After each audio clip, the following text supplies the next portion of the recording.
Takulandirani ku AMTV Malawi kuchimake kwa nkhani zenizeni. Ngati nkhani imeneyo kuno kulibe, dziwani kuti nkhani imeneyo ndi yabodza. Ine kumbali yanga singapereka amene ndinoperekeramo chilungamo cheko chamveka komanso pateza ambiri imene yankhulidwa komano I think ndayankhula zimene kuyankhula komanso mboni zangaso ziyankhulaso mosaopa chilungamo chokha ndi tikusiyira kuti akhoti azuna motani popeza mlandu upitirira mawa kuti mboni za Malawi Congress Party komanso za Adamson Kadawire azifunseso mawa aloya athu a counsel Kumbo Soko. Briefly in English, how do you describe this event? It's been good so far. I'm happy with the proceedings. We were courageous. We spoke the truth. We spoke what the reality is, other than what has been circulating on social media, because sometimes people tend to be misled by what people say on social media. And I think we've done justice to ourselves, and we're just hoping that tomorrow our lawyer as well will cross-examine MCP's lawyer and Kanawire's lawyer. I strongly believe that people can now see the truth on the ground, and we leave it up to the courts to decide the way forward. But our major bone of contention has been, number one, I was not informed about the 11th May primary elections. I was never, ever informed. And as I said in my testimony, in the morning of 8th of May, I went to the Secretary General's house, that is house, where I told him that I'm leaving for London. I need to know when we're going to take place, because there was an agreement between him and the Constituency Committee that they will go to do re-verification of the areas. Remember, the committee, 70 people went to hold a vigil for 4 days at the MCP headquarters, disputing what the NEC had said is at a college. So upon that, they said, no, go back home, we'll come again. And instead of coming again for verification, they're going to do the primary election. That's why you saw Mr. Shawa who said we were surprised, because the team that came, we were told is coming to do verification, but instead they said we're conducting primary elections. And the chairman of constituency, as of that particular day, did not know that there will be primaries. So that has been, we have presented our case before the judge, and look forward to a proper hearing tomorrow again.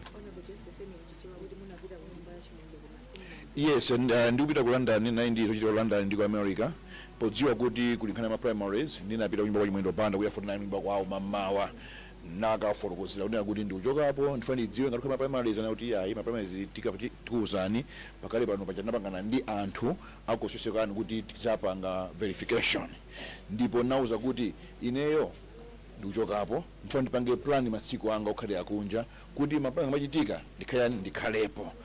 Komano I think ndi mandalendale choncho team imene kupita kupanga verification iyo anangoti ayipange ma primaries injani ndili kunja, chimene chodabwisa kwambiri, koma ndisi anthu kuti aone kuti chitani chani makamaka. Chabwino Honorable Mumba amene kufotokoza ndithu mene zinthu zinayendera ndithu pa 11 May pamene panachitika ndithu zisankho zimenezi zachipulula ku Mzimba Central ndithu. Pompano tikhasulekeze ndi Soko.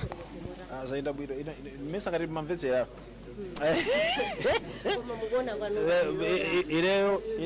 ineyo ndikuona ngati kuti we couldn't have had a better day at court, because I think we have demonstrated all the key issues, and in respect of all those key issues there is been no controversy. So for instance, on the issue electoral college anuaga records nda constituency, and here you had the regional chairman coming and trying to impose the electoral college on the constituency and saying kutaba sino tabangani ni records awa anuage atagana anthu amauje records aja. And after they had gone back to the regional chair, as they had been told, kuti mukakapa zoti mavuto, you can always come back and present to us, the regional chair didn't help. Instead he went ati kuntunda kumene kwa kuntundako, we don't know kuti amangala nkhula ndi ndani, koma anthu amene ali kuneke pa chilungamo chake sangadziwe delegate amene akuchokera ku area zimene zili nkhani za anthu amene ali constituency amene amakhala ndi anthu anuake chipani kumudzi, so that we've been able to show that. Then I think the other issue inali issue ya kuti kodi Honorable Mumba anauzidwa kuti chisankho chiliko pa 11 May. I think mwaonaso nokha the evidence, you know. The party has failed to produce just a simple notice. Yonena kuti chisankho chichitika pa 11 May, tikapangira uchamaliwa primary school, tizamba 9. You know? Why, you know, in this case, to try to limit the basic one bit about how to hold a fair and transparent election. It's quite obvious. I think they didn't want him to participate in the process because otherwise, ngati ufuna kuti munthu apangene participate mchisankho umamuuza udindo ndo amene wapanga organize chisankhocho. Fuso lodada kuti in this particular case wapanga organize chisankho ndi ndani? Achipani amenena kuti auze makandidate onse tukapanga chisankho siku lakula kuti tikayamba nthawi yakuti. Violence imene akambote kunali ziwawa simunaomveko mboni kuti anayambisa ziwawazo ndi Honorable Mumba. Munthu ungodzuka nkumakuwa kuti zigawenga za Mumba pamene zikakhala umboni onena kuti ujeni zigawenga anazituma ndi Honorable Mumba. In any event, ngati pali nkhani ya violence osapanga hando a police banji, treat it as a security issue. It cannot lead to you compromising the democratic process yamene chisankho chimenera kuti chiendele. So insofar as I'm concerned, I think we are standing on very firm ground. By the end of tomorrow, I think Msonda nkhani is at at least that's my conviction. Because mawa ni meant to be akuchipane. So they will explain to you whether they think this is a credible process. I don't think it was. Yeah. Yes, just couldn't my party is a mess. No, but you need to explain to us. In English, what I'm saying is, the case has got planks, all right, on which it is resting, all right. The first plank is that for you to hold a credible election, you need to have a credible electoral college. This is a group of people that go to vote. And in a party, where you're talking about a local election, all right, you're talking about a primary election at constituency level, NEC cannot impose this body of voters because the people that are the custodians of the records of people that vote in this process are the constituency leaders. And these people have come today and said that we do not recognize the electoral college that was imposed on us by the regional chair. He came, gave us an electoral college, didn't give us time to scrutinize it. When we scrutinized it and discovered that it had problems, we went back to him and told him that, look, this thing has got problems. Can you fix it? Now, the way you fix that, how do you do that? I thought you go back to the constituency who are the owners of the records, you know. Instead, what did the RC do? He went to the NEC and there they altered the electoral college. Tomorrow will demonstrate that the electoral college which they want to use for the elections in Mzimba Central was actually an imposition by one of the candidates. You cannot have a primary election which is pretty much being organized by a contender in that same election. It's not how it works. Because the party, when it comes to primary elections, must constitute itself as an elections management body. Okay, it must conduct itself with impartiality and independence the way the Electoral Commission would. So you cannot have a candidate coming and then imposing the body of voters, you know. And in the issue of violence, I think there was a lot of talk that, oh, it was Mumba who was sponsoring violence. We have not seen even a shred of evidence of that.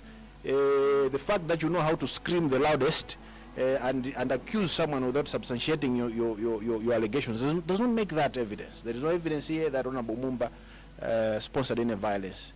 They have got access to law enforcement agencies in this country. If they truly believe that the violence was authored by my client, they can go to police and an investigation can be issued. But in any event, if violence has disrupted an election, what do? You go back to the drawing board so that you can have a much more secure process, a much more credible process. I think that's the obvious choice. You do not then compromise the integrity of the process simply because someone has disrupted it.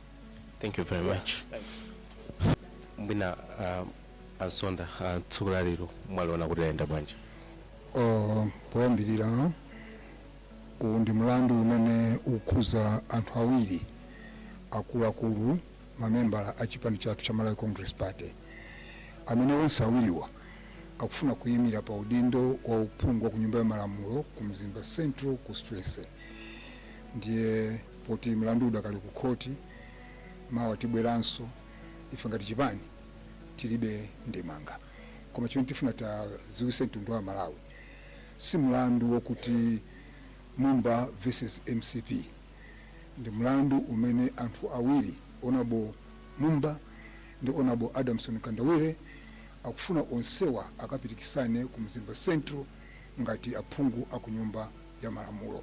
Ndi ana ankati mwa nyumba mwathu onse akuluakulu achipani, ndiye pa mwambo wake ngati pena pake simu kugwirizana mafuna wena kuti akuthandizeni, ndiye ukhoti kuno mkuti atithandize. Ife ngati chipani timalemekeza chigamulo cha kukhoti, chilichonse chimene akukhoti atatipase chipani tivomera, koma tisaperekepo ndemanga chifukwa mlandu udakalipo.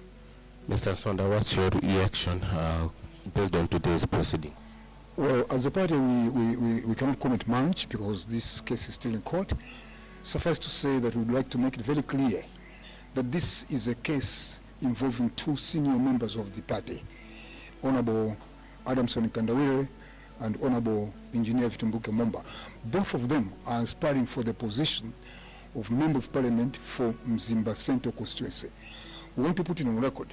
It's not Honorable Mumba versus MCP or Adamson versus MCP. This is an issue, I repeat, involving two senior members of the party. Both of them are members of the party, and they have this thought that they would like to present our party during the September 16 general election. So they are both trying to represent this party in Mzimba. So as a party, we cannot comment much. The case is still going. We'll come back again tomorrow. We are a party that respects the pronouncement that comes from the court. Whatever the court gives us, we shall adhere to that. And we'd like also to make it very clear to the general public that it is common known that when you disagree, you agree to disagree. You seek clearance from. Osaiwala kupanga subscribe ku channel ya AMTV Malawi.